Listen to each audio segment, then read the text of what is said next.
My sister-in-law pretended to be my closest friend while secretly feeding my husband lies about me until he divorced me, and then she introduced him to the woman she'd been planning to replace me with all along. I kissed another man 3 months before my husband filed for divorce, and that single moment of weakness became the ammunition my sister-in-law needed to destroy everything I'd built over 12 years.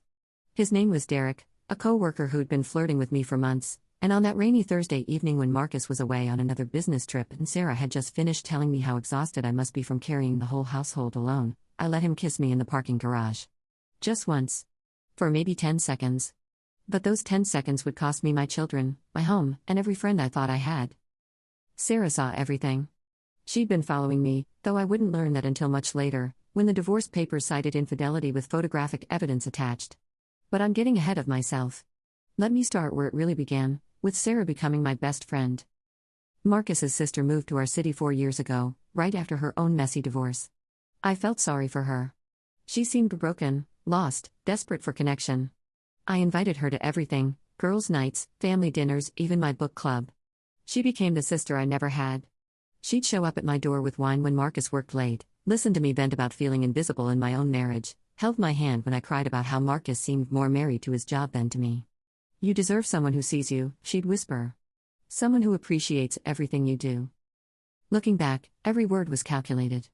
Every sympathetic nod, every "you're too good for him," every "I don't know how you put up with it" was deliberately placed to the foundation of my marriage. She knew exactly what she was doing when she introduced me to her gym friends, including Derek. She knew what she was doing when she encouraged me to join the evening workout class where he was an instructor. She practically pushed us together, always finding excuses to leave us alone, always mentioning how amazing he thought I was. The guilt from that kiss ate me alive. I couldn't sleep, couldn't eat, could barely look Marcus in the eye. I wanted to tell him immediately, to beg for forgiveness, to go to counseling, to fix what I'd cracked. But Sarah convinced me to wait. "It was just a kiss," she said. "Why destroy your family over something so small? Marcus would never forgive you. Think of the kids. Just forget it happened." So I listened to my best friend. I buried it. I ended things with Derek immediately, changed gyms, blocked his number. I myself into being the perfect wife, the perfect mother, trying to atone for a sin I couldn't confess. But Sarah had already started her campaign. Little comments to Marcus about seeing me at strange hours. Innocent observations about my new workout clothes, my sudden interest in makeup, the way I guarded my phone. She'd been screenshotting my texts out of context, the ones where I'd vented about our marriage, and slowly feeding them to him. She told him I'd been talking about divorce with my friends. I hadn't. She mentioned overhearing me on phone calls that never happened. She planted seeds of doubt so carefully that Marcus thought he was the one noticing things. The night Marcus confronted me, Sarah was there. She'd invited herself over for dinner, and halfway through the meal, Marcus slammed a folder on the table. Photos of the kiss from multiple angles. Screenshots of texts between Derek and me from before I'd contact, talking about meeting for coffee, working out together, nothing but enough to look suspicious.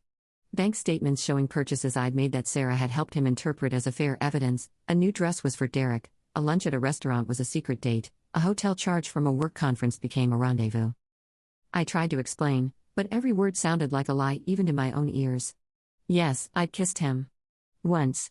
Yes, I'd been emotionally vulnerable to another man's attention. Yes, I'd hidden it. Sarah sat there, holding Marcus's hand, tears streaming down her face as if my betrayal had broken her heart too. I tried to tell her, she sobbed. I told her to think about you and the kids. I can't believe she would do this to our family. Our family. She said our family. Marcus moved out that night. The kids, 10 and 7, woke up to their father packing bags, their mother hysterical, their Aunt Sarah promising them everything would be okay while shooting me looks of pure triumph when no one else could see. She volunteered to help with the kids during the separation. She became the stable female figure while I fell apart. She was there for every pickup and drop-off, every soccer game, every school event, standing beside Marcus like she'd already taken my place. The divorce was swift and brutal. Marcus's lawyer, recommended by Sarah, was ruthless. The prenup I'd signed 12 years ago, thinking it would never matter, now mattered more than anything. The infidelity clause I'd forgotten existed stripped me of almost everything. The house, the savings, the investments, gone. Custody was the real knife twist. The photos, the evidence of my unfitness as a mother that Sarah had been collecting for months, the testimony from mutual friends she'd turned against me, all painted a picture of a selfish, negligent woman who prioritized her affair over her children. I got every other weekend. Every other weekend to see my babies who now looked at me like I was a stranger who'd blown up their world for nothing. Sarah had been filling their heads with subtle too. Mommy wanted different things. Sometimes people grow apart. Your dad tried so hard to make her happy. She never said anything overtly cruel, just enough to make them pull away from me, to make them see her as the stable, trustworthy who'd never abandoned them like their mother had. 6 months after the divorce was finalized, I ran into Derek's ex-girlfriend at a coffee shop. We'd never met before, but she recognized me from social media, from the public shaming that had followed my divorce. Marcus had made sure everyone knew exactly why our marriage ended. Sarah had helped spread the story through her extensive network. I was radioactive. Former friends crossed the street to avoid me. The other moms at school whispered when I picked up the kids. I'd lost my job when the scandal reached my workplace, complete with anonymous emails to HR about my inappropriate workplace behavior. Derek's ex, Lisa, looked at me with something between pity and rage. She got you too, she said, and my turned cold. We talked for 3 hours. Lisa told me how Sarah had befriended her 2 years earlier, right before she started having problems with Derek. How Sarah had introduced Derek to a new woman at her gym, encouraged their friendship, created opportunities for them to be alone. How Sarah had simultaneously convinced Lisa that Derek was cheating long before he actually was, destroying their trust from both sides until the relationship imploded. She's done this before, Lisa said. Multiple times. She finds couples with cracks and sledgehammers them apart. But why? That question haunted me until Lisa showed me something on her phone, Sarah's old social media, from before her divorce. Picture after picture of Sarah with her ex-husband. And in every family photo, at every holiday gathering, there was another woman. Pretty, polished, always standing a little too close to Sarah's husband. The timeline told the story. This woman had been Sarah's best friend, had gotten close to the family, had eventually stolen her husband and married him within a year of Sarah's divorce. Sarah wasn't just bitter. She was systematically recreating her own trauma, casting herself as the puppet master instead of the victim. But there was more to it than revenge against random couples. Lisa had done some digging, connected with other women Sarah had targeted. There was always a pattern. Sarah would destroy the marriage, comfort the husband, then introduce him to someone new. Someone she controlled. Someone who owed her. That's when Lisa showed me the final piece, a photo from 2 weeks ago, pulled from a mutual friend's Instagram story. Marcus at a restaurant, laughing over dinner with a beautiful woman. And there, in the background but clearly orchestrating, was Sarah. The woman was Jennifer, Sarah's roommate from college who'd recently moved to town for a fresh start after her own divorce. The same woman Sarah had been talking about for months before my marriage ended, saying how perfect she'd be for someone like Marcus if only he were single. The full scope of Sarah's plan hit me like a physical. She hadn't just wanted to destroy my marriage. She'd wanted to rebuild Marcus with someone she could control, someone who would be grateful to her forever for the introduction, someone who would ensure Sarah remained central to Marcus's life and, more importantly, to my children's lives. She wanted my family, redesigned to her specifications, with her as the permanent fixture who'd saved everyone from me. I hired a private investigator with the last of my savings. What he found over the next 2 months confirmed everything and more. Sarah had done this 4 times before. 4 marriages destroyed, 4 men saved by her introductions to new partners, 4 families where she'd inserted herself as the indispensable aunt/friend/savior. She kept in touch with all of them. She was godmother to 3 children from these reconstructed families. She had a network of grateful couples who owed their happiness to her intervention. The investigator also found something else. Sarah had been in therapy for years, since right after her divorce. Her therapist, bound by confidentiality, couldn't tell me anything, but the investigator found Sarah's anonymous blog where she detailed her sessions. Post after post about abandonment, about betrayal, about taking control of her narrative. One entry, written just weeks before she'd moved to our city, laid out her entire philosophy: if someone is weak enough to be tempted, they deserve to fall. I'm just accelerating the inevitable. And if I can build something better from the ruins, something where I'm valued and needed and can never be discarded again, then I'm actually doing everyone a favor. She targeted us specifically. Marcus was successful, stable, the kind of man who'd provide security. I was already overwhelmed, already feeling neglected, already primed for validation. Our children were young enough to be influenced, old enough to remember me as the villain. We were perfect. I took everything to Marcus. The evidence, the pattern, the testimonies from Lisa and 2 other women Sarah had done this too. I thought he'd be horrified. I thought he'd see how we'd both been manipulated. I thought maybe, somehow, we could find a way forward, even if not together, at least as co-parents who understood the truth. He didn't believe a word of it. Sarah had prepared for this too. She'd already told him I might try something desperate, that I might make up stories about her to deflect from my own guilt. She painted any attempt to expose her as the pathetic flailing of a bitter ex-wife. The investigator's report looked like an obsessive attempt to shift blame. The other women's stories sounded like conspiracy theories. Even the blog couldn't definitively be proven as hers. "You kissed another man," Marcus said, his voice flat and final. "You admitted it. Everything else is just noise. Sarah has been nothing but supportive through the worst betrayal of my life. The fact that you're trying to destroy the one person who's helped me hold everything together just proves how you really are." 2 weeks later, he posted the announcement on Facebook. He and Jennifer were officially together. The photos showed my children laughing with their new Aunt Jen at the park.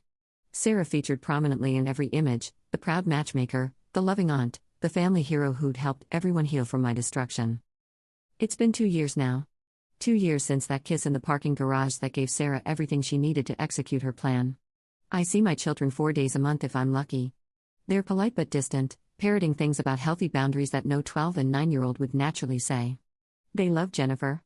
She's fun and understanding and never makes them feel guilty about anything, unlike their mother who always seems so sad and angry. Sarah has taught them well. The last time I tried to tell my daughter the truth, she looked at me with eyes so cold they took my breath away. "Aunt Sarah said you try to blame everyone else," she said. "She said that's what people do when they can't face what they've done. Dad's happy now. We're happy. Why can't you just move on?" Move on. As if you can move on when you've lost everything to an orchestrated campaign of destruction. As if you can move on when you see your replacement mother taking your children for ice cream, attending their recitals, tucking them into bed in the house you used to live in. Jennifer posts photos constantly, always careful to tag Sarah, to thank her for bringing such joy into their lives. The comments are full of people praising their beautiful blended family, saying how lucky the kids are to have such strong female role models. I've watched Sarah do it again since then. My former neighbor, Carmen, whose marriage was struggling. Sarah befriended her 6 months ago. Last week, Carmen's husband found out about an emotional affair she'd been having with a trainer at Sarah's new gym. The divorce papers were filed yesterday. Sarah is already there, comforting the husband, helping with the kids, being the rock everyone needs. I wanted to warn Carmen, but who would believe the desperate ex-wife who destroyed her own family? The truth is, I did kiss Derek. I did betray my marriage. I did hide it. Sarah may have orchestrated the circumstances, but I made the choice. That's the genius of her method. She doesn't force anyone to do anything. She just creates the conditions for people's worst impulses to surface, then documents everything for maximum destruction. She's not technically guilty of anything except being a supportive friend and sister. I work 2 jobs now to afford my studio apartment and the child support payments. The loneliness is crushing. Dating is impossible. Sarah made sure everyone in our extended social circle knows exactly what kind of person I am. I eat dinner alone, sleep alone, wake up alone.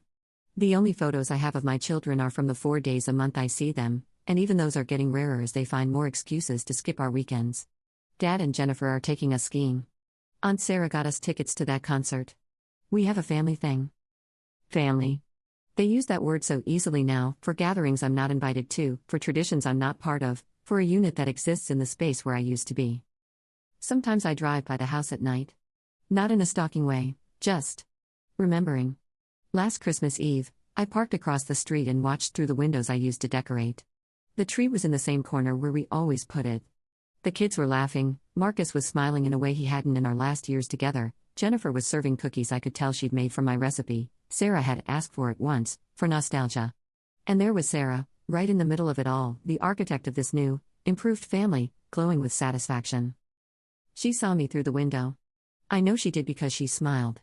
Not kindly, not cruelly, just a small, satisfied smile of someone observing their masterpiece. Then she closed the curtains. I've thought about revenge. I've thought about exposure. I've thought about 100 ways to make Sarah pay for what she's done. But the truth is, she's already won. She has my family, reimagined and perfected. She has my children's love and trust. She has the gratitude of everyone who believes she saved them from me. And she has the knowledge that I have to live every day with the consequences of a moment of weakness she orchestrated but I executed. The private investigator called me last month. He kept digging on his own time, fascinated by Sarah's pattern. He found her first victim from even before her own divorce. Her ex-husband's previous girlfriend, the one before the friend who'd stolen him. Sarah had destroyed that relationship too, tested her methods, learned what worked. She'd been practicing for years before her own betrayal, preparing for the day when someone would do to her what she'd already done to others. And when it happened, she was ready to turn her victimhood into an art form. She's a psychological serial, he said. She doesn't end lives, just marriages. And she always makes it look like. He's right. I pulled the trigger on my marriage. Sarah just made sure that was loaded, cocked, and pointed at my head. My youngest called me yesterday. Not to talk, just to ask if I could change our weekend because Jennifer is taking them to meet her parents. My children are getting new grandparents. Another piece of their life that doesn't include me. I agreed, of course. What else could I do? Fight for my 4 days a month and make them resent me more? After I hung up, I found the folder with all the evidence against Sarah. All the proof of her manipulation, her patterns, her deliberate destruction of multiple families. I looked at it for a long time, then it in the trash. Not because I've forgiven her or accepted what happened, but because I finally understood the last part of her plan. She wants me to fight. She wants me to look crazy, obsessive, unable to accept responsibility. Every attempt to expose her just makes me look worse and bonds everyone closer to her. The only way to deprive her of complete victory is to disappear, to become nothing more than a child support payment and an awkward footnote in my children's lives. To let her have everything except the satisfaction of watching me struggle. So that's what I'm doing. I'm disappearing. I'm moving to another state next month, somewhere where nobody knows my story, where I can start over without the weight of shame following me everywhere.